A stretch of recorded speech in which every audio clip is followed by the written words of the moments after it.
Buenas tardes, hermanos.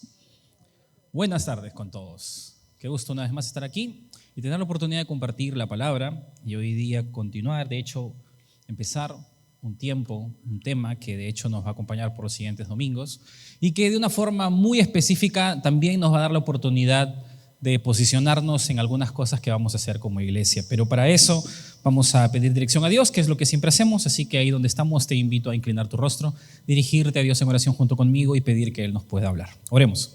Señor, bueno, gracias porque una vez más podemos venir ante ti, podemos detenernos en medio de las cosas que hacemos y empezar la semana invocando tu presencia, viniendo a adorarte, reconociéndote lo que eres delante de nuestras vidas. Y como dice la canción, si todo es tuyo, ¿qué más podemos darte, Padre? Queremos venir a entregar nuestros corazones y mentes una vez más para que tú nos hables y nos enseñes.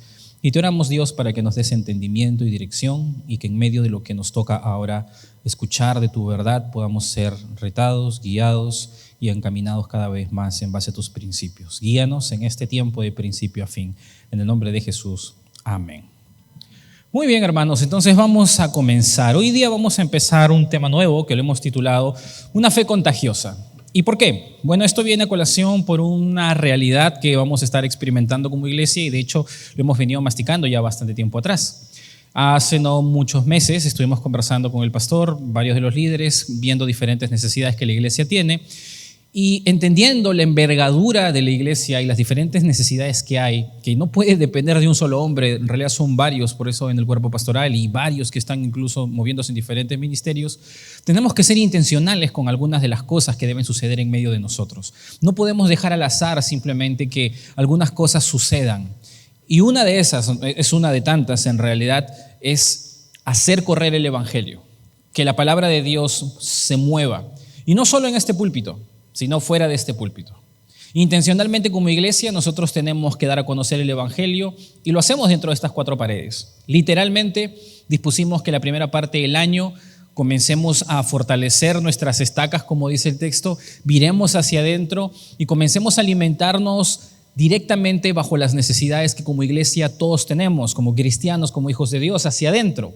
Pero después de julio y comenzando agosto, comenzamos a virar parte de esa actividad para mirar hacia afuera. Y algunas de esas cosas se han venido haciendo con algunos evangelismos y algunas de las situaciones que dentro del calendario de la iglesia se va moviendo. Prontamente tendremos un evento que se llama Guerra Avisada, ¿no? Has escuchado el anuncio. Es una oportunidad para que traigas invitados, pero no es solamente esa la única oportunidad para compartir de Jesús. Porque entendiendo claramente que como organización, como iglesia, que somos un cuerpo de personas, podemos movernos de manera corporativa para hacer el trabajo del evangelio. Esta es una labor que Dios lo pide y lo busca en cada uno de nosotros de manera independiente. Y justamente de esa misma forma va acuñada la enseñanza que hoy vamos a empezar, porque a veces sucede que no nos sentimos muy motivados a compartir el evangelio. No significa que no sabemos hacerlo necesariamente o que no nos interesa el hacerlo. Posiblemente sí nos nace en un momento, pero hay cosas que suceden a nuestro alrededor que no lo ponen como prioridad. Y a veces cuando solamente recordamos un poquito atrás nos damos cuenta que han pasado meses, si no años, hasta que hemos tenido la oportunidad de compartir a Cristo con una persona que no conocemos o posiblemente con alguien que está en nuestro entorno. A veces nuestro círculo cristiano posiblemente se ha convertido en totalmente cristiano y las personas que están a mi alrededor ya no son personas que no conocen a Jesús. Entonces esa esfera donde yo puedo compartir a Cristo se hace muy limitada. Cuando este tipo de situaciones pasa, hay algunas cosas que deben llamarnos la atención porque Dios no nos llamó para estacionarnos ni para que su evangelio se quede estacionado en nuestro corazón. Definitivamente la palabra de Dios nos enseña que nosotros hemos sido llamados a tener una fe que corre, que avanza. Y nosotros vamos a estar hablando acerca de eso. El tema de hoy día, de hecho la serie que hoy día vamos a empezar se llama Una fe contagiosa. Y cuando nos referimos a una fe, no solamente nos referimos al acto de creer, sino a todas las verdades que nosotros creemos, como el hecho de venir y reunirnos y que Dios nos hable a través de su palabra, como el hecho de entender que el Espíritu mora en nosotros y que su palabra tiene verdad para nuestras vidas. Cuando hablamos de una fe contagiosa, no estamos hablando de una fe que se comunica solamente. No estamos hablando de solamente tener la capacidad de saber compartir el evangelio, como cuando estudias evangelismo personal. No. No estamos hablando necesariamente de saber hablar, porque eso lo puede hacer cualquier comunicador con cualquier materia. Estamos hablando de que las personas puedan ver en ti una fe que ellos quieren. Eso es diferente. No estamos hablando exactamente de que en el entorno en el que nos movemos nosotros seamos muy diestros con nuestras palabras o posiblemente con lo que escribimos o con lo que publicamos para que los demás puedan entender el evangelio. Definitivamente tenemos que ser claros y tenemos que predicar bien, pero no estamos hablando de ser buenos comunicadores. Estamos hablando de tener una fe que otros anhelan. ¿Y cómo tú puedes vivir de esa misma forma? Porque la palabra nos llama a eso. De tal manera que en estos domingos que vienen a continuación vamos a aprender algunas cosas. Uno, ¿qué es lo que nos mueve como iglesia? ¿Qué es lo que hace que nosotros realmente seamos empujados? Lo vamos a identificar rápido. Y hoy día vamos básicamente a ver eso. ¿Qué es aquello que también de alguna forma nos detiene? No nos deja avanzar y a pesar de que queremos, de pronto nos quedamos muy estacionados. Y cuando tenemos la oportunidad lo hacemos, pero si la oportunidad no viene a mí, yo no lo hago. ¿Qué es lo que hace que esto no sea una prioridad? Y número 3, ¿cuál es el papel de Dios y cuál es mi papel en medio de todo este trabajo? Porque ciertamente Dios tiene un papel muy claro en esta situación y también yo tengo un papel, porque Dios nos manda a predicar. Vamos a empezar primero viendo un verso que no te pido que lo busques, yo lo voy a poner aquí para que tú lo puedas observar y de ahí te voy a pedir sí que busques un texto. Este texto está en Hechos capítulo 2, versículo 41. Lo voy a leer y luego vamos a hablar un poco acerca de esto. Dice, así que los que recibieron su palabra fueron bautizados y se añadieron aquel día como 3,000 personas y perseveraban en la doctrina de los apóstoles, en la comunión unos con otros, en el partimiento del pan y en las oraciones. Y sobrevino temor a toda persona y muchas maravillas y señales eran hechas por los apóstoles. Todos los que habían creído estaban juntos y tenían en común todas las cosas. Y vendían sus propiedades y sus bienes y los repartían a todos según la necesidad de cada uno. Y perseverando unánimes cada día en el templo y partiendo el pan en las casas, comían juntos con alegría y sencillez de corazón, alabando a Dios y teniendo favor con todo el pueblo. Y el Señor añadía cada día a la iglesia los que habían de ser salvos. Muy bien. Antes de que continúe, por favor no se olviden de ponerme el reloj allá, si no voy a predicar aquí hasta la hora de la cena y literalmente creo que algunos se van a incomodar. Entonces, por favor, póngame el reloj, ¿ya? Cuando tú lees este texto que está aquí, lo que vas a encontrar es una cita bastante llamativa. ¿Y por qué? Porque en esta porción tú encuentras quizás el ideal de todo pastor para con su iglesia.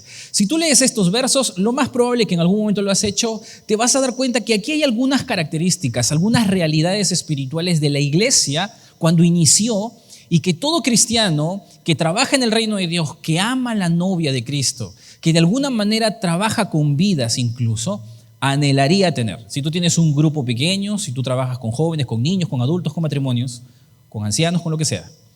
Tú de alguna u otra forma cuando lees este texto dices, oh, cómo quisiera que el trabajo que tengo con las personas a mi cargo pueda desplegarse de esta manera. Todo pastor, todo líder responsable que llega a este texto se encuentra confrontado y es inevitable no comparar el ministerio donde uno está con lo que está diciendo este texto. Porque este texto nos muestra una realidad bien directa de cómo, en primer lugar, el Señor añadía a las personas a ese lugar. Y dice que cada día se iban añadiendo y los que se convirtieron al principio eran como 3,000 personas. Estas personas que eran añadidas perseveraban en la doctrina que se les había enseñado. O sea, lo que recibían lo estaban aplicando, lo estaban viviendo. Tenían unidad, vivían en común y repartían sus propias necesidades sabiamente entre las cosas que ellos iban pasando. Tanto era el margen de cambio en ellos que comenzaron a generar influencia en el pueblo, tanto que se nos dice que vino temor a todo el pueblo por lo que Dios estaba haciendo con ellos. Y maravillas y señales estaban haciendo por los apóstoles. Bueno, pues nosotros no queremos necesariamente hacer cosas sobrenaturales, pero cuando Dios obra y se hace evidente su obrar, ¿quién no está contento y alegre porque Dios manifiesta su poder alrededor de nosotros? Y más aún si es el lugar donde nosotros estamos sirviendo. Cuando nosotros vemos toda esta parte y vemos los diferentes detalles, podríamos decir que esta es una realidad que todos quisiéramos tener si estamos sirviendo y amando la iglesia de Dios. Pero cuando analizamos la iglesia de nuestro tiempo y venimos al tiempo presente y cambiamos el temporizador y nos olvidamos, pues digamos, en este caso del pasado y venimos al presente, no es necesariamente la iglesia de este mundo y de este tiempo lo mismo que nosotros vemos en este texto. Y si comenzamos a echar un poco de ojo más específico y vemos la iglesia de América Latina y quizás hasta del Perú, las circunstancias no son tan prometedoras. Y no necesariamente porque estemos mal, pero hay algunas cosas que definitivamente no están bien. Bueno, hay diferentes hombres que han estudiado este tema y han hecho estudios respecto a eso. Hay un estudioso, Pastor Almoller se llama, él es director de un seminario bastante grande y quizás alguno de ustedes ha escuchado en algún momento acerca de él.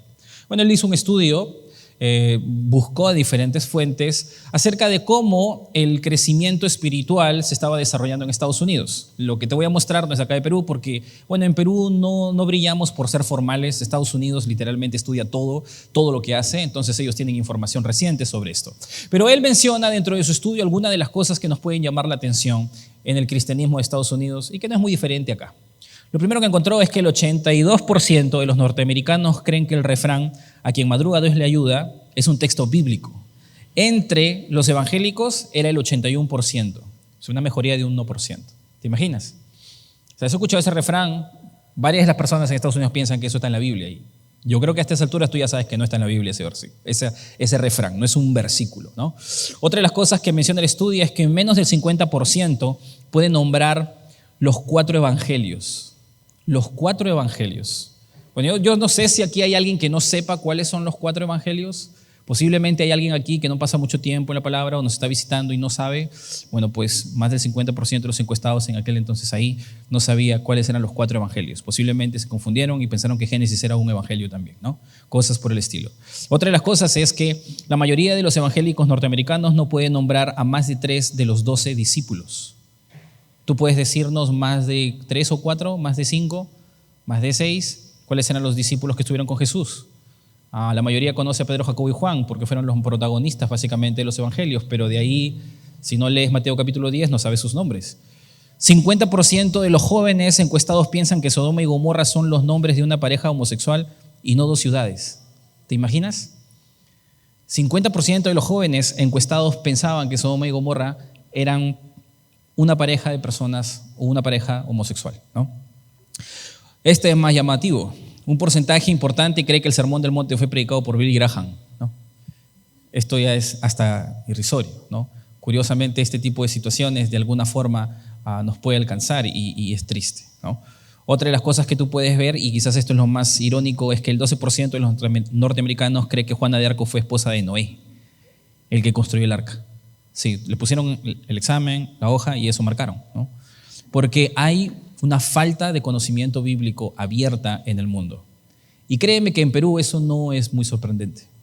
Peor si nosotros dijéramos en las iglesias, ¿no? Ahora nosotros diríamos que eso es una barbaridad, hermano. O sea, si tú me preguntas a mí los evangelios, yo te voy a decir cuáles son. Y claro, yo creo que hay ciertas cosas que nosotros podemos tener hasta cierta defensa. Y en la cultura bautista, sobre todo en nuestra iglesia, siempre hemos buscado acentuar eso.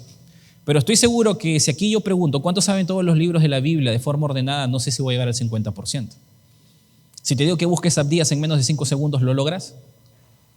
No necesariamente es lo que encontramos en la realidad presente.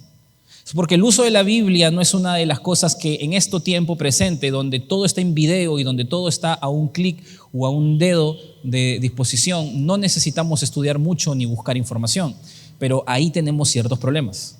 Otro de los predicadores que es muy conocido nos va a permitir entender un poco más acerca de cómo se compara la iglesia del primer tiempo con la iglesia de nuestro tiempo. Y él menciona que los primeros cristianos eran miembros activos.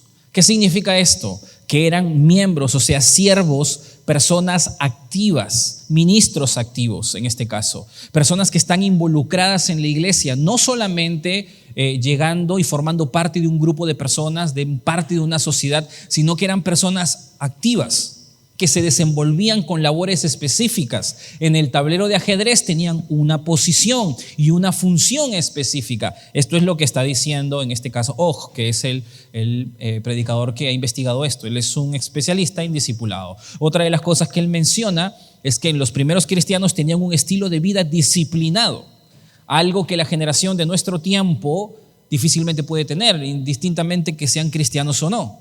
En aquella época los cristianos tenían la destreza de dejar hábitos e implantar nuevos. Ahora tenemos cristianos que les cuesta despertarse temprano para venir a su culto. Y en esa época las cosas eran muy diferentes. Cristianos que no pueden hacer dieta porque no saben cómo bajarlo, ¿no? Y no hay la disciplina personal. y cosas por el estilo. Otra de las cosas que nosotros podemos ver es que existía una realidad de que el discipulado afectaba todas las áreas de la vida, no solamente unas partes. No era que solamente Dios afectaba a mi familia y mi vida pública y mi testimonio, es que también afectaba la forma en la que genero mis ingresos, la manera en la que trabajo, lo que pienso, lo que siento incluso hacia mi enemigo, hacia los que me han ofendido, hacia los que me han fallado. No era un buffet espiritual, era un paquete entero donde mi vida se ajustaba a Dios. Otra de las cosas es que era una cultura que iba en contra de la corriente del mundo. Abiertamente había un choque entre el estilo de vida cristiano y el estilo de vida de las personas que no conocían a Dios. Tanto que Jesús les dijo, los primeros que se te opondrán serán los de tu casa. Y a veces personas que estarán alrededor. Fueron perseguidos los cristianos porque vivían contracorriente. Otra de las cosas es que la iglesia era una organización escogida y esencial. No era que de pronto algunos estaban en la iglesia y después con el tiempo se iban y luego volvían. No, era vital, o estabas o no estabas. Era elemental participar porque no jugabas a medias. No se veía eso en el estilo de vida de los primeros cristianos. Y fuera de eso hay personas claras con conocimiento bíblico, que ya lo mencioné hace un rato, y lo último es que eran personas que hablaban de su fe. Si hay una marca de los primeros cristianos es que compartían a Jesús con otros. Pero no era la única marca, habían todo un bagaje detrás, había toda una base detrás. Si nosotros vemos la fe de los primeros cristianos, era una fe contagiosa. Era una fe que no simplemente se quedaba alrededor en solo información o una escarapela de ser cristiano, era una vida cambiada totalmente. Y Dios no espera nada menos de nosotros. Dios no espera nada menos de ti y de mí. Nosotros podemos tener el anhelo de servir, de poder compartir a Cristo el Evangelio, posiblemente hacer discípulos, de enseñar, pero detrás de todo eso hay toda una base que nosotros no podemos obviar, y hoy día justamente vamos a hablar acerca de eso. Entendiendo esa realidad, comprendiendo por dónde nos toca caminar y la diferencia que hay entre el pasado y el presente, hoy vamos a ver un texto que nos debe llevar justamente a meditar en lo que hoy vamos a analizar. En Hechos, por favor, capítulo 1, versículos 6 al 8. Te voy a pedir que puedas abrir tu Biblia ahí, porque hoy vamos a desglosar este texto en dos partes y vamos a entender cómo es que la fe contagiosa puede llegar a nuestras vidas, cómo es que nuestra fe puede volverse contagiosa, y de hecho ya lo es en un sentido, pero se hace vívida y transparente a los demás. En Hechos capítulo 1, versículos 6 al 8, dice lo siguiente: entonces los que se habían reunido le preguntaron diciendo, Señor, ¿restaurarás el reino de Israel en este tiempo? Y les dijo, no os toca a vosotros saber los tiempos o las sazones que el Padre puso en su sola potestad, pero recibiréis poder cuando haya venido sobre vosotros el Espíritu Santo, y me seréis testigos en Jerusalén, en toda Judea, en Samaria y hasta lo último de la tierra. Esta porción es bien interesante por muchos motivos. Quizás el más importante es que los estudiosos de este libro se dan cuenta que prácticamente Lucas en este versículo le da el índice a todo el libro. Si tú estudias todo el libro de Hechos, te vas a dar cuenta que tiene ciertas partes. La primera parte nos narra cómo el evangelio cubrió Jerusalén, literalmente. Luego tú vas a ver que en la segunda sección, después del capítulo 7, en el capítulo 8, vas a entrar a una sección donde el evangelio comienza a correr en Judea y en Samaria. Y luego, más adelante, tú vas a ver toda la parte final cuando el evangelio comienza a correr por todo el mundo, como dice esta parte, con Judea, por Samaria y hasta lo último de la tierra. Pero esto no llama solamente la atención, sino que este es el inicio de algo que Jesús está haciendo desde el principio de los evangelios, de hecho. Este es el último momento en el que Jesús va a ascender. Este es un espacio en el que yo tengo que situarme bien para comprender qué está pasando. Jesús está con sus discípulos, Él ha pasado años con ellos, los ha formado, ha llegado casi al final de la formación de ellos, Él ha muerto, resucitado y ahora está a punto de irse. Y este es el momento en el que les va a entregar su diploma de haber terminado sus estudios con Él. Y detrás de lo que está pasando, en medio de esta situación, pasa algo que no es muy prometedor, que posiblemente puede cuestionarse, y sobre todo en la mente de Jesús. Cuando tú ves esta escena, Jesús va a decir sus últimas palabras, pero estos discípulos tienen una pregunta que pone en entredicho todo lo que les he enseñado. Y dice el versículo 6, entonces los que se habían reunido le preguntaron diciendo, Señor, ¿restaurarás el reino a Israel en este tiempo? Mira, esta pregunta pareciera inofensiva y quizás no tiene mucho peso si lo lees así de rápido. Pero tienes que entender lo que está pasando en este momento, porque realmente esta pregunta demuestra una realidad del corazón del hombre. Esta es una pregunta que no alienta mucho si estuviéramos en la mente de Jesús como su maestro. Porque ellos están refiriéndose y están hablando del reino terrenal de Israel. Algo que Jesús había enseñado, y en medio de eso los discípulos sabían que en algún momento determinado Dios iba a reestructurar las cosas e iba a poner a Israel como una nación fuerte, iban a recuperar su libertad, su territorio, y Dios iba a poner a su rey, que era Jesucristo, él mismo. Sin embargo, en este momento Jesús está por irse, él acababa su discipulado con ellos y ellos no le preguntan cuándo volverás, ni le preguntan ¿en qué momento vas a mandar el Espíritu Santo? Porque les había prometido que enviaría el Espíritu Santo. No, ellos están preocupados por el reino de Israel. Entonces en ese momento la pregunta es como que ya se está yendo, dile tú, ¿y cuándo vas a restaurar el reino de Israel? Una vez más tenemos a los discípulos rápidamente estando en el mejor de los espacios con el Señor, pero mirando hacia abajo y no hacia arriba. Esta pregunta es lícita, o sea, esta no es una pregunta inadecuada, teológicamente hablando, no es incorrecta. Está bien, es correcta. Jesús habló del reino de los cielos. Es más, él cuando comenzó a predicar, él predicaba el evangelio del reino y decía: el reino de los cielos se ha acercado, arrepiéntanse. Esta era su predicación. Él enseñó el sermón del monte, que son principios para vivir dentro del reino de Dios.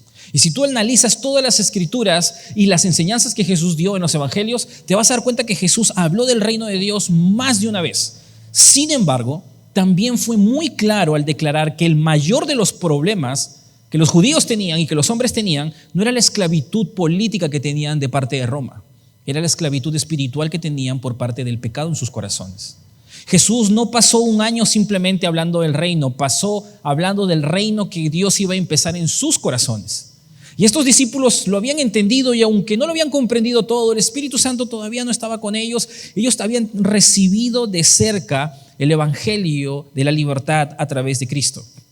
Porque de hecho lo interesante de todo esto es que Israel había perdido su libertad política por no priorizar su libertad espiritual.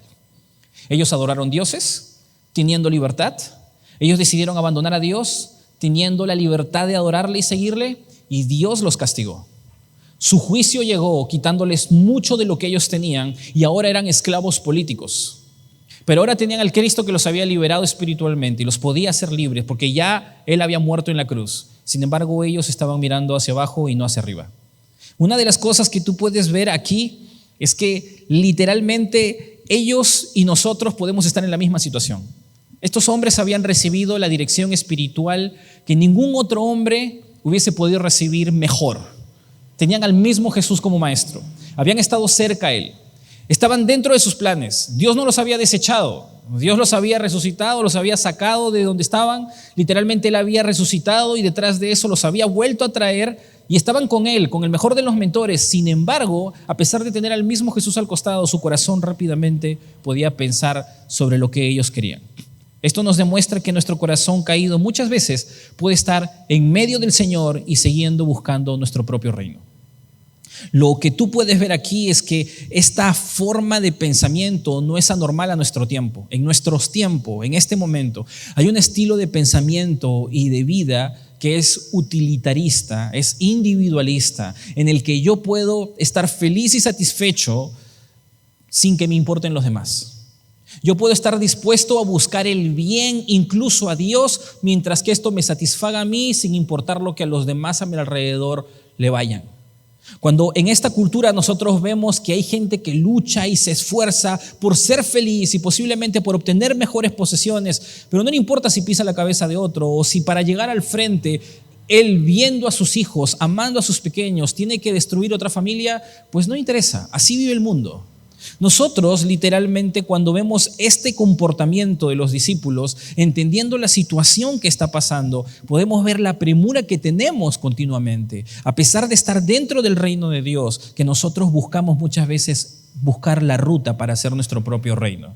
Alguien dijo que Dios está escribiendo nuestras vidas con tinta. Él está escribiendo las diferentes áreas de nuestra vida. Pero ahí es el momento en el que el Señor deja la pluma y nosotros estamos desesperados y ansiosos por agarrarla y comenzar a escribir en los espacios en blanco que Él va dejando. Porque muy rápido somos para estar en medio de la voluntad de Dios y aún entender las verdades de Dios, pero no estar dispuestos a someternos verdaderamente a sus planes. Y nos podemos encontrar muchas veces buscando al Señor, dirigidos por Él, sirviéndole y en medio de todo intentando que nuestros planes entren dentro de los planes de Dios. Y comenzamos a orar para que el Señor nos provea lo que nosotros queremos que nos provea. Queremos que Dios nos dé las oportunidades que nosotros hemos buscado tener. Queremos que Dios nos abra las puertas en donde nosotros queremos que se abran. Y a veces no estamos muy dispuestos a esperar lo que Él tiene para nosotros. A veces no estamos muy dispuestos a planificar con Él o a esperar lo que Él tiene que decirnos. Es tan rápido esto que puede suceder en mi trabajo, en mi familia, en mi economía, en mi tiempo y hasta en el ministerio. Muy rápidamente yo puedo estar dentro del reino de Dios, pero construyendo mi propio reino y mirando hacia abajo y no hacia arriba. Lo que tú puedes ver aquí es que claramente estos discípulos no eran pecadores empedernidos, no habían abandonado a Jesús, no eran personas malvadas, pero su corazón se podía desenfocar. Y era lo más evidente en este momento. Lo hermoso de todo eso es que tú no tienes a Jesús diciendo, estos, ya fue con ustedes, me voy por otro lado. Tú no ves a Jesús menospreciando a estas personas. Tú no ves a Jesús que en un momento dijo, me busco un grupo nuevo, empezaré desde cero. Ni tampoco dijo, ya me iba a ir, ya, mejor me quedo. No, Jesús no hizo eso. Jesús se fue.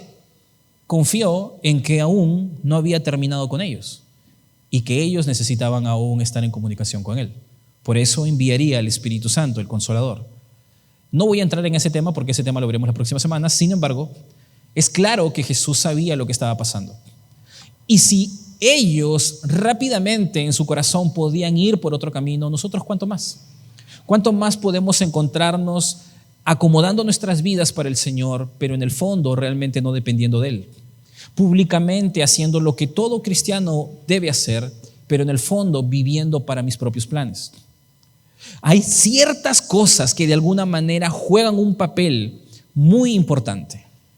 Piensa cuando estás en el carro, te vas a trabajar, te vas a estudiar. ¿En qué estás pensando? Cuando vas caminando de la iglesia a tu casa y no conversas con nadie, ¿qué es lo primero que viene a tu mente? Cuando estás a solas en tu casa, ¿qué es lo que piensas? Eso que estás pensando posiblemente es lo que mueve tu vida. Y si lo que mueve tu vida no es el reino de Dios, posiblemente estás construyendo tu reino.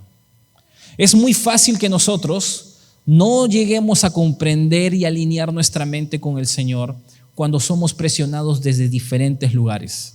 Y Jesús lo sabe bien, por esa razón tiene una respuesta con mucha gracia y con mucha dirección. Versículo 7, Él dijo, y les dijo, no os toca a vosotros saber los tiempos y las sazones, o las sazones que el Padre puso en su sola potestad, pero recibiréis poder cuando haya venido sobre vosotros el Espíritu Santo y me seréis testigos.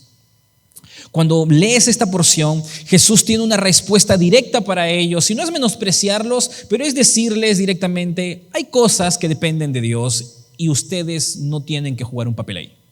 Hay situaciones que literalmente las maneja el Señor y tú tienes que dejar que Él las maneje, y detrás de eso sí hay un papel que te toca a ti, y es ser testigo. Si tú ves lo que Jesús está diciendo, Él juega sabiamente con las palabras, les muestra que esta respuesta no se las va a entregar porque Dios ha destinado a hacer eso en su momento, el tiempo para hacerlo es de Él, pero ellos tienen una prioridad y es ser testigos. Ellos fueron llamados directamente a ser testigos. Y esto es lo que más nos importa porque es aquí donde radica el cambio en la vida de estos cristianos.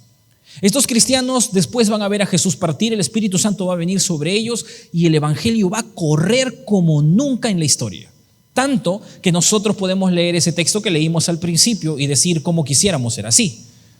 Pero ¿qué hicieron ellos? ¿Qué fue lo que comprendieron al inicio para que ellos puedan hacer correr el Evangelio? Para que las personas que iban aprendiendo de ellos incluso hagan correr el Evangelio. Y es la verdad que Jesús les dice, somos testigos. Y de hecho se los dice en futuro porque el Espíritu Santo todavía no vendría y ellos todavía no habían hecho público todo lo que Jesús había hecho. Estaban en privado con Jesús. Pero prontamente iban a salir literalmente de las escondidas que estaban, iban a predicar abiertamente e iban a ser testigos. Ellos no fueron llamados a ser promotores de una filosofía abstracta, de un pensamiento especial que tenga que ver con el materialismo, o posiblemente con la economía o con cualquier otra cosa. Ellos no eran partícipes de una teoría que se tenía que comprobar y que posiblemente iba a servir, como en un momento determinado se habla acerca del capitalismo o posiblemente el socialismo, y aquí se quiere cosas. Podríamos hablar de muchas cosas ahí. Ellos no eran propagadores de una enseñanza de un gran maestro. Jesús era un gran maestro, pero a ellos no se les llamó a ser comunicadores de las enseñanzas de Jesús. Sí tenían que hacerlo. De hecho, la Gran Comisión nos dice que deberíamos dar a conocer sus enseñanzas, pero ellos no fueron llamados a ser maestros, fueron llamados a ser testigos. No fueron llamados a identificarse con una figura prominente o pública. ¿Cuánta gente le gusta Messi? ¿Cuánta gente le gusta Cristiano Ronaldo? Es toda una pelea, ¿no es cierto? Y algunos tienen sus favoritos. Cuando hablamos de fútbol, hasta la religión se cambia, porque cada gente tiene sus favoritos, ¿no? Bueno, en este momento Jesús no llamó a ninguna persona a ser seguidor de una figura prominente de esta manera, porque créeme, la imagen que Jesús había dejado en este entonces no es la que ahora nosotros tenemos. Si en este momento tú sales a la plaza de Puente Piedra o te vas a la plaza mayor, digamos, de Lima, y tú agarras un crucifijo y lo prendes, le prendes fuego y lo pisas, lo más probable es que van a venir algunas personas por ahí católicas y te van a linchar. Y si tú dijeras alguna blasfemia, algo por ahí de Dios, vas a encontrar gente que quizás es atea y no le va a importar, y habrán personas por ahí que sí te van a decir que eres un irrespetuoso, porque hay una figura religiosa, no solamente en el crucifijo, sino en la imagen de Dios mismo. Dios ha encargado que su nombre corra, pero en la época de Jesús era muy distinto.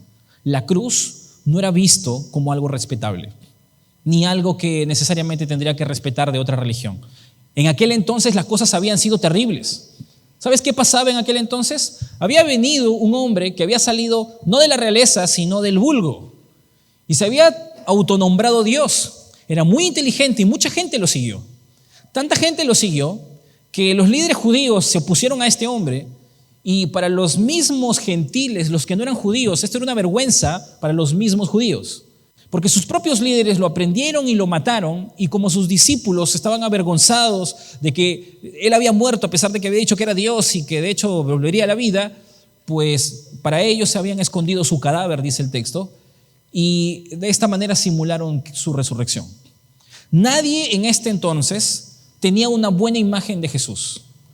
Y una de las cosas que tú vas a darte cuenta es que la mayoría de las personas, cuando veía a una persona en una cruz, era alguien que ni siquiera era visto con dignidad humana. La persona que había sido puesta en una cruz había sido avergonzado a tal grado que nadie decía, yo voy a seguir de él. Él es mi favorito, como si fuera Messi o fuera Cristiano Ronaldo. No, nadie iba a hacer eso. Era la vergüenza más abierta que podía existir. Ser cristiano no solamente era difícil socialmente, sino que te perseguían y te podían matar. Pero curiosamente, cuando tú estudias la historia y lees la palabra de Dios, te das cuenta que hay cristianos que fueron capaces de morir por esa vergüenza, que fueron capaces de poner su vida hasta el punto de que hasta sus propios familiares fueron muertos en el Coliseo Romano. ¿Qué pasó ahí que ellos entendieron? ¿Qué hizo que estos hombres, a pesar de que no tenían credibilidad delante de los demás a su alrededor, estén dispuestos a llegar hasta ese punto?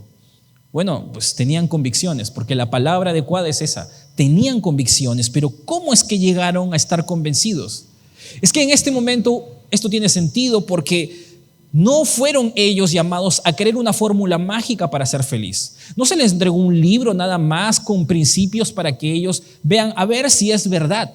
Ellos no eran personas que iban a transmitir solo un mensaje, eran testigos. Y la persona que es un testigo es alguien que literalmente ve un acontecimiento. Si tú buscas en el diccionario qué cosa es testigo, es la persona que ha presenciado un hecho determinado y declarado, dando testimonio de ello. Un testigo es alguien que está presente frente a algo que ha pasado. ¿Y ellos testigos de qué eran? De la resurrección de Jesús. Ninguna persona que estaba ahí podía agarrar y tirarse atrás porque lo habían visto. Ellos no estaban defendiendo simplemente un idealismo. Ellos no estaban defendiendo algo que habían aprendido. Ellos habían visto a Jesús. Ellos habían estado con Él, habían conversado con Él, habían visto sus milagros y también vieron que terminó en la cruz. Pero también vieron cuando resucitó. se apareció a ellos y aunque públicamente no lo hizo ante todos los romanos, ellos sí lo vieron. Y nadie podía venir ante ellos y decirle, no, Jesús es un hombre y se murió. Yo lo he visto, Tomás metió su dedo. Y cuando tú puedes ver, esta gente no solamente tenía una idea clara de quién era Dios, ellos habían sido testigos de un acontecimiento.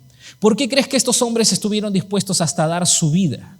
No solamente porque sabían algo, es que ellos habían sido partícipes de eso. Hasta el punto que Juan, en 1 de Juan 1:3 nos dice, lo que hemos visto y oído, eso anunciamos. No simplemente una verdad por ahí que te puede ser útil y que hasta en el mundo la pueden usar. No, es que nosotros somos testigos del poder de Dios en el cuerpo de Jesucristo cuando lo revivió de los muertos. Porque estuvimos presentes, lo pudimos ver.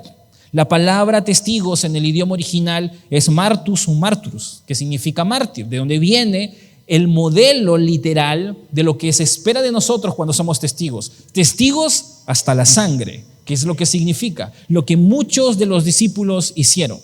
Y si tú piensas que es mi idea, te vas a dar cuenta que Lucas, que es el que escribe esto que estamos leyendo, literalmente le da la importancia de vida. Mira, lee conmigo los primeros versículos de Lucas. De Hechos, capítulo 1, versículo 1. Capítulo 1, versículo 1. Hechos fue escrito por Lucas, por eso digo que Lucas lo escribió. Hechos, capítulo 1, versículo 1 en adelante. Mira lo que dice Lucas al inicio. En el primer tratado, oh Teófilo, hablé acerca de todas las cosas que Jesús comenzó a hacer y a enseñar, hasta el día en que fue recibido arriba, después de haber dado mandamientos por el Espíritu Santo a los apóstoles que había escogido, a quienes también, después de haber padecido, se presentó vivo con muchas pruebas indubitables, apareciéndoseles durante 40 días y hablándoles acerca del reino de Dios. Tú ves a Lucas escribir y no tiene que llegar a más del tercer versículo para comenzar a decirte, hey, eres testigo. No te olvides, todo lo que tú puedas hacer y vas a entender en este versículo o en estos libros es que eres testigo. Tú has visto algo que otros no han visto y tú tienes en ti la oportunidad de compartir un acontecimiento que va más allá. Tú llegas al versículo 8 y vas a encontrar lo que acabamos de leer. Pero recibiréis poder cuando haya venido sobre vosotros el Espíritu Santo y me seréis testigos en Jerusalén, en toda Judea, en Samaria, hasta lo último de la tierra. Y como te dije, esto es como se diagrama todo el libro. Y si tú sigues leyendo en el versículo 21 y 22, dice lo siguiente: es necesario pues que de estos hombres que han estado juntos con nosotros todo el tiempo que el Señor Jesús entraba y salía entre nosotros, comenzando desde el bautismo de Juan hasta el día en que de entre nosotros fue recibido arriba, uno sea hecho testigo con nosotros de su resurrección. Mira, Jesucristo se va, ellos entienden su papel y lo primero que hacen esperando el Espíritu Santo es buscar un reemplazo para Judas, que se había suicidado, porque era necesario 12 testigos. Y una vez más dejan claro que no puede ser cualquier persona, tiene que ser alguien que estuvo con nosotros, que lo vio, que estuvo desde el principio, que vio su resurrección, porque es importante un tema: somos testigos. Y esto no gira en torno a lo que sabes necesariamente. Esta gente no tenía la Biblia como nosotros la tenemos. Nosotros la tenemos entera, ellos tenían solo porciones. Algunas de estas personas con el tiempo, los cristianos, no sabían leer y escribir. Iban a depender de sus maestros. Nosotros tenemos más conocimiento, pero ahí no gira todo. Somos testigos. Pero entonces, hermano, tú dices que si somos testigos, ¿cómo hacemos eso? ¿Cómo se aplica eso a nosotros? Porque no existe una máquina del tiempo para viajar hasta cuando Jesús fue crucificado y yo estar presente ahí y de pronto venir y contárselo a la gente, ¿no? Yo no soy alguien que puede, teletransportarse y ir de un lugar a otro para poder ser testigo de la misma forma que ellos lo eran. Pues definitivamente alguien podría decir, bueno, nosotros somos testigos por testimonio, y aunque esto es cierto en cierto sentido, la realidad es que nosotros no podemos ser testigos visibles de la muerte y resurrección de Jesús, pero sí podemos ser testigos de nuestra propia muerte y resurrección. Porque tú tienes un pasado, porque tú tienes un presente también. Hay una forma en la que tú te acercaste a Cristo y una transformación que llegó a tu vida. Nosotros no solamente somos testigos por conocimiento de la verdad, sino que la evidencia de que Cristo resucitó es que tú estás en una nueva vida. Es que tu pasado ha cambiado. Y es que detrás de las cosas que han sucedido en tu vida, tú no estarías aquí si no fuera por la gracia y el poder de Dios. Cada historia es diferente. Algunas de las historias de las personas que estamos aquí ameritan escribirse, porque algunas son sorprendentes. Algunas quizás no son tanto, pero al mismo tiempo, en el fondo de nuestro corazón sabemos que el cambio que Dios ha operado en nosotros no es algo que nosotros podríamos hacer por nuestro propio esfuerzo. Ninguno de nosotros, si somos honestos con el Señor, podría decir que había calculado terminar en esta silla en este momento. Posiblemente el cálculo nos hubiese terminado llevando a otro lugar, porque conocemos nuestro pasado, conocemos a nuestros padres, conocemos lo que somos y hasta lo que hemos hecho, pero estamos aquí por la gracia del Señor. Porque en medio de todo eso, Dios con su poder y su gracia nos ha transformado y nos ha traído hasta aquí. Nosotros tenemos una historia detrás y así como una fogata se aviva, nosotros necesitamos tener ese recuerdo de la experiencia con Dios todo el tiempo avivado.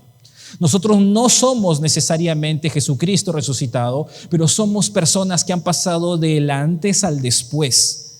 Y así como ese fuego en un momento se inició, no debe apagarse. Nosotros hemos sido llamados a ser testigos y no vamos a poder atestiguar todo el tiempo solamente de información. Tiene que haber una prueba tangible de que lo que dices es cierto. Y eso es tu vida, eso es tu pasado y también tu presente. Porque a veces sucede que cuando necesitamos compartir de Jesús, solamente podemos recurrir a lo que pasó hace 4, 5, 7 o 10 años atrás. ¿Y qué hay de tu experiencia diaria y continua en el ahora? En el campamento nosotros tenemos una fogata, el cuarto día, el día jueves, después de todo lo que se enseña y se comparten en los campamentos, en los retiros espirituales que se tienen de jóvenes, de adolescentes. Ese día salen los jóvenes con una madera, hay una fogata prendida y tiran a la fogata una madera, alimentando el fuego y cuentan su testimonio. Es interesante esa escena porque a mí me hace recordar continuamente cómo en nuestro corazón esa pasión por su reino se puede avivar cuando tenemos testimonios de Dios en nuestra vida que ir agregando a nuestra mente y corazón. Porque es claro cuando el Señor se va moviendo en tu vida, te va respondiendo, te va hablando, te va dirigiendo y hasta va actuando. No se trata simplemente de situaciones aisladas, es que ese fuego se va encendiendo. ¿Cómo está la fogata de tu corazón? Porque posiblemente hay algunas que se vienen apagando. ¿Qué corazón puede haber para que yo quiera compartir a Cristo con mi vecino, con mi hermano, con mi primo, con cualquier persona, si aquí adentro la cosa está seca? Curiosamente, cuando hacemos campamentos, a veces llueve y hemos tenido que hacer fogatas con lluvia encima y tenemos que cuidar ahí la fogata y poner más, porque hermano, eso pasa. A veces se apaga el fuego porque hay situaciones que pasan a nuestro alrededor que literalmente no lo hacen estar encendido todo el tiempo. Hay algunas cosas que abiertamente nos pueden retraer de ver el obrar de Dios en nuestra vida y es, lo primero, nuestro propio pecado. Si nosotros no estamos alineados con el Señor, así como Adán y Eva cuando pecaron se alejaron de Dios, definitivamente alejarte de Dios es alejarte de la fuente que puede avivar ese fuego en tu corazón. Y si el pecado persiste y continuamente estás en esto, es notorio que tu vida espiritual sea pesada, cargada, y cuando te dicen sale a evangelizar, ni ganas te da. O posiblemente hasta servir se vuelve un peso. Pero no solo es el pecado, a veces es el propio ministerio. No necesariamente tienes que estar en pecado y posiblemente en algo vergonzoso para de pronto sentir que ese fuego se ha apagado. A veces el ministerio pesa y el ministerio siempre tiene un peso. Cual sea la responsabilidad que tú tienes, sea de enseñar palabras, sea de hacer algo logístico en la iglesia, sea de trabajar con personas, como un director de grupo pequeño, maestro en particular, sea cual sea, el ministerio pesa. Y mientras mayor sea tu responsabilidad, pesa más. Y así como en una balanza de 2 tazones, tú pones en un lado el peso, para que esté equilibrado tú tienes que poner algo del mismo tamaño. Tu relación tiene que ser lo suficientemente pesada para sostener el peso del ministerio. Porque de lo contrario, vas a encontrarte diciendo, otra vez domingo, hermano. Ya llega el fin de semana, ¿no? Encima tengo que ir al primer culto todavía. O XXX, ¿no? porque ese es el espacio en donde literalmente nos agotamos. ¿Y sabes qué es lo más triste si eres papá? Que tus hijos te están mirando y están diciendo, algún día cuando sea adulto voy a tener que servir. ¿Y sabes qué pasa con todo eso? Es que no se queda en nosotros. Cuando mi relación con Dios no está lo suficientemente pesada, el ministerio pesa más y es cuestión de tiempo para que pierda mi oportunidad. Yo he visto más de una vez y también he perdido oportunidades porque mi relación con Dios no ha estado a la altura. Y estoy seguro que de alguna u otra manera tú entiendes a qué me refiero. Pero si tú estás sosteniendo carga ministerial y tu relación con Dios no tiene el mismo peso, en algún momento tu oportunidad ministerial puede estar en juego. Así que tienes que ser consciente de que no te puedes dar el lujo de no alimentar tu relación con Dios. Tu competencia no está en lo talentoso que eres, sino en tu relación con Dios. Porque la gloria no es de tus capacidades, sino de la dependencia que tienes de Él. Así que a la hora de servir, a la hora de hacer algo, no te olvides que la fuente tiene que ser el Señor. Pero a veces no es eso. A veces son las pruebas. A veces me estoy fortaleciendo en el Señor, estoy viviendo santamente, pero hay situaciones que yo no puedo controlar. Y hermano, todos pasamos pruebas y definitivamente no es sencillo. Y a veces van a suceder cosas que nosotros no solo no vamos a controlar, pero muchas de estas cosas son oportunidades que otros no experimentan, porque Dios sabe bien que nosotros sí podemos resistir en su poder y tenemos una oportunidad para ser testigos de su poder. Quizás Dios está trayendo una madera grandota a tu fogata y claro, ¿no? Porque en el momento que cae, pesa. Pero con un poquito de tiempo, una vez que esa madera se enciende, crea un fuego grande. Y hay mucha gloria para el Señor. Y si tú has pasado pruebas difíciles y le has traído gloria a Dios, sabes a qué me refiero, ¿no? Son de esas historias que tú cuentas y lloras cuando la cuentas, porque dices, Dios, qué bueno eres. Porque Dios sabe y nos ama. Lo hermoso de eso es que si tú sigues estudiando la palabra, te vas a dar cuenta que no depende de nosotros. El Espíritu Santo de Dios nos dice que Él es el que convence de justicia, de pecado, de juicio. Así que tú no conviertes a nadie, tú tienes que compartir su reino. Otra de las cosas que Jesús nos dice es que toda potestad le ha sido dada a Él, hasta de los corazones de las personas que tú compartes. Así que no depende de ti. Y si eso fuera poco, Jesús dijo en ese mismo texto de Mateo 28 que estaría con nosotros hasta el fin del mundo. ¿A qué más dudas podemos tener, hermano? No tenemos ni una sola excusa para no compartir de Jesús, para no vivir en su reino. El único problema es que a veces estamos viviendo en nuestro reino. Y cuando estamos construyendo nuestro reino, no hay espacio para el del Señor. Así que hemos de pensar en dónde estamos invirtiendo. ¿En qué nos estamos enfocando? ¿Significa que tengo que tirar todo atrás? No. Significa que asegúrate de poner a Dios en el lugar que se merece. Y si es necesario pedir sabiduría y dirección, pídela. Porque para eso estamos. Nadie crece solo. Oremos. Ahí donde estamos, inclinemos nuestros rostros y dirijámonos a Dios.